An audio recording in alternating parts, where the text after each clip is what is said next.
ভেনেজুয়েলার president Nicolas মাদুরোকে কড়া ভাষায় সতর্ক করেছেন মার্কিন প্রেসিডেন্ট ডোনাল্ড ট্রাম্প। তিনি বলেছেন, ক্ষমতা ছেড়ে দেওয়াটাই এখন মাদুরোর জন্য সবচেয়ে বুদ্ধিমানের কাজ হবে।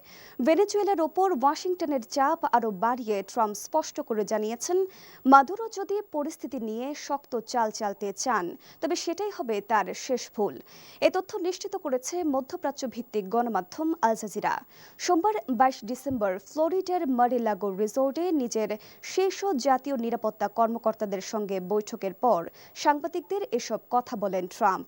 এমন উত্তপ্ত পরিস্থিতির মধ্যেই মাদুরো সরকারের প্রতি পূর্ণ সমর্থনের ঘোষণা দিয়েছে রাশিয়া। অন্যদিকে আমেরিকার এই পদক্ষেপের তীব্র নিন্দা জানিয়েছে চীন, যাকে ভেনেজুয়েলার প্রতি পরোক্ষ সমর্থন হিসেবে দেখছেন বিশেষজ্ঞরা।